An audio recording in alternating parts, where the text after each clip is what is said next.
আপনি আমাকে বলেন যে আমরা কি ওই জায়গাটা থেকে বের হইতে পারছি? সরকারি বেসরকারি আমলা প্লাস মিডিয়া, যেটা আমি বলতেছিলাম, তিনটা কিন্তু একটা বিরাট ফ্যাক্টর। সেই তিনটা ফ্যাক্টর যদি আমি আসি, তার সাথে রাজনীতিবিদদের কোঅপারেশন। কারণ এই সরকারের রাজনীতিবিদদের কোঅপারেশন কেন লাগবে? এই সরকার রাজনৈতিক সরকার না, একটা পরিস্থিতির সরকার। তা আপনি বিগত দিনগুলো যদি আপনি মূল্যায়ন করেন, এই সরকার ক্ষমতা আসার পর প্রায় 200 আন্দোলন আসছে তার সামনে।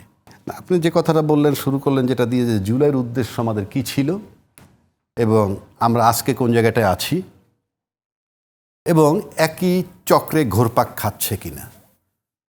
এখানে দুইটা আসপেক্ট আপনি বলছেন। একটা হইলো যে এর আগের যে সরকারটা ছিল তাদের একটা সময় ছিল এবং এখনকার সরকারটা সময় একই চক্রে ঘুরপাক খাচ্ছে কিনা, যে দুইটা সরকার মিলাই তাইলে একরকম। আর শুধু জুলাই থেকে যদি আসি, আপনি নর্মালি আপনি চিন্তা করেন, জুলাই মাসে কিন্তু ফাইনালি কোটা আন্দোলন দিয়ে শুরু হইলো, সবশেষে গিয়ে শেষ হইলো এক দফায়। 3 তারিখে এক দফা। মানে এটাকে কি বলে? যেমন আপনি অনেক রোগ শোকে ভুগতেছেন, আপনার চিকিৎসা চলতেছে, হ্যাঁ, যদি টোটালি কলাপস হয়ে যায়, ব্যর্থ হয়ে যায়, তখন তো একটা শব্দ আছে, মৃত্যু, মানে লোকটা মারা গেছে। অর্থাৎ সব কিছু শেষ দফাটা তখন মৃত্যু হয়ে যায়। এর আগে যে চিকিৎসা চলছে, নানান রোগ টোগ যত কিছু ছিল, সব ইম্যাটেরিয়াল হয়ে যায়, সে মারা গেছে। তো কোটা আন্দোলন বলেন, যা কিছু বলেন, এটা যখন 3 তারিখে এক দফায় চলে আসলো যে তার পদত্যাগ চাই, তখন কিন্তু সব ইম্যাটেরিয়াল হয়ে গেল, সব ইম্যাটেরিয়াল হয়ে গেল। কোথায় কোটা আন্দোলন, কোথায় কি, সব কিছু ইম্যাটেরিয়াল। এখন যখন উদ্দেশ্যটা হয়ে গেল যে তার সরে যেতে হবে, আমার ব্যক্তিগত ধারণার কথা বলছি, যে হোমওয়ার্ক বোধহয় ওইটুকুই ছিল, তাকে সরানো। বাট সরানোর পরের কনসিকুয়েন্সটা কি হবে এবং সেটা মোকাবেলা কিভাবে করবে, আমার কাছে মনে হয় না যে 36শে জুলাই পর্যন্ত সেই পরিকল্পনাটা ছিল, আমার কাছে মনে হয় না। কারণ তাহলে আমরা সেকেন্ড ধাপ, থার্ড ধাপ দেখতাম। সেখানে গিয়ে আপনি যখনই রাষ্ট্রপতিকে অপসারণ করতে গেল, পিছায় গেল। রাষ্ট্রপতি অপসারণ তো তাদের পার্ট ছিল, যখনই পিছায় গেল তখনই মনে করেন আপনারা ধাক্কা খেলেন।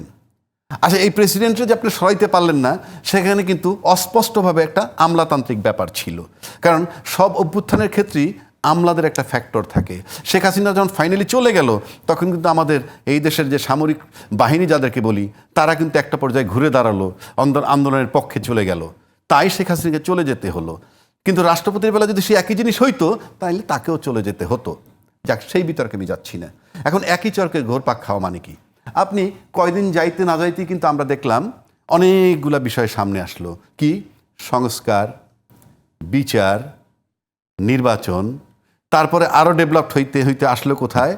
নির্বাচন, কারো জোরালো দাবি নির্বাচন, কারো বক্তব্য সংস্কার, বিচার, তারপরে নির্বাচন, এবং আজকে পর্যন্ত কিন্তু ফাইনালি একটা আপনি নির্বাচনের দিন তারিখক্ষণ পাইলেন মোটামুটি।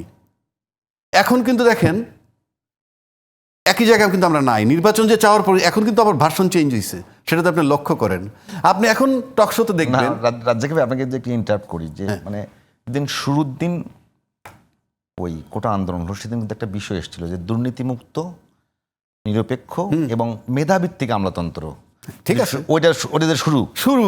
আচ্ছা, 3 তারিখে এসে তারা কিন্তু এক দফার সাথে কিন্তু কথা ছিল যে নতুন বন্দোবস্ত যাতে আগামী দিনে আর ফেসিবাদী ব্যবস্থা তৈরি না হয় বা ফিরে না আসে।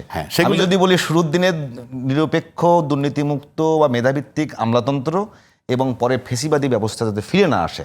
এখন পর্যন্ত সরকার যে কয়েকটা কাজ করেছে, সেই কাজগুলো কি এই জায়গাগুলো নিশ্চিত করতে পেরেছে যে আগামীতে দুর্নীতিমুক্ত বাংলাদেশ হবে, নিরপেক্ষ একটা জায়গা তৈরি হবে এবং আমলাতন্ত্র হবে মেধাভিত্তিক এবং ফেসিবাদী ব্যবস্থা ফেরত আসবে না? মানে সরকারের কোন কার্যক্রম দিয়ে আপনার কাছে মনে হচ্ছে যে এগুলো ফেরত আসবে না? আর সরকার বলতে কিন্তু হাতে গোনা কয়টা লোক বুঝায়। সরকার বলতে হাতে গোনা কয়টা লোক, 20 জন, 25 জন, 30 জন, 50 জন। আপনি তো ঘুরে ফিরে মন্ত্রিসভা, মন্ত্রী পরিষদ, এটাকেই বলে সরকার। কিন্তু এর সাথে কাজ করে কারা? রাষ্ট্রীয় অনেকগুলো অর্গান কাজ করে, এর সাথে পুলিশ কাজ করে, এর সাথে সচিবালয় কাজ করে, এর সাথে সামরিক বাহিনী কাজ করে, এর সাথে মিডিয়া কাজ করে। একটা কথা যদি মিডিয়া বারবার প্রচার করে, সত্য আর মিথ্যা হলো সেকেন্ডারি, আপনি বারবার প্রচার করেন। আপনার কাছে কি মনে হয় যে বাংলাদেশে এখন যে গণমাধ্যম সংস্কার কমিশন যে রিপোর্ট দিয়েছে বা যে ব্যবস্থা তৈরি করা হয়েছে, গণমাধ্যম স্বাধীনভাবে কাজ করতে পারবে আগামীতে? আমি সেখানে আসছি। আপনি আমাকে বলেন যে আমরা কি ওই জায়গাটা থেকে বের হইতে পারছি? সরকারি বেসরকারি আমলা প্লাস মিডিয়া, যেটা আমি বলতেছিলাম, তিনটা কিন্তু একটা বিরাট ফ্যাক্টর। সেই তিনটা ফ্যাক্টর যদি আমি আসি, তার সাথে রাজনীতিবিদদের কোঅপারেশন। কারণ এই সরকারের রাজনীতিবিদদের কোঅপারেশন কেন লাগবে? এই সরকার রাজনৈতিক সরকার না, একটা পরিস্থিতির সরকার। তা আপনি বিগত দিনগুলো যদি আপনি মূল্যায়ন করেন, এই সরকার ক্ষমতা আসার পর প্রায় 200 আন্দোলন আসছে তার সামনে, দাবি দেওয়া মিনিমাম 200। আচ্ছা, এই যে দাবি দেওয়াগুলো আসছে, এটা তো এই সরকারের সময়কার নয়, বিগত সরকারের। সেটা বিগত শুধু হাসিনা বা তার আগের সরকার সব আপনি ধরেন, দাবিগুলো কিন্তু পুরনো, কিন্তু নিয়ে আসলে এই সরকারের কাছে। তখন কি একটাবারও বাংলাদেশের কোনো রাজনৈতিক দল, দায়িত্বশীল দল একবারও কি বলেছে যে তোমরা কেন দাবি দাওয়াগুলো এখন নিয়ে আসতেছো? উনি ফর দ্য টাইম বিং আসছে, দুর্নীতি সমাজ গরুক আর যাই বলুক, নির্বাচনের প্রসঙ্গ চলে আসছে, উনি নির্বাচন দিয়ে চলে যাবেন, তোমাদের দাবি দেওয়াটা আমরা নির্বাচিত সরকার দেখবে। কেউ কি একবারও বলেছে কোনো রাজনৈতিক দলের পক্ষ থেকে? আপনি দায়িত্ব নিয়ে বলেন তো কেউ বলেছে? এটার মানে হচ্ছে ফ্রম দ্য বিগিনিং এই গভর্নমেন্ট যে নন কোঅপারেটেড হয়ে আসছে তার নমুনা। নয়তো আপনি এই সরকার একটা অনির্বাচিত সরকার, বাট এই সরকার সংবিধান মানে সুপ্রিম কোর্টের যে ফাইন্ডিংস, সেই মতামতের ভিত্তিতে উনি একটা সরকার হয়েছেন। কিন্তু তাকে কি আমরা নিরিবিলি কেউ কাজ করতে দিছি? অনেস্টলি যদি আমরা চিন্তা করি, না, কেউ দিইনি। তো না দিলে আপনি সে কিভাবে করবে? এটা গেল একদিক।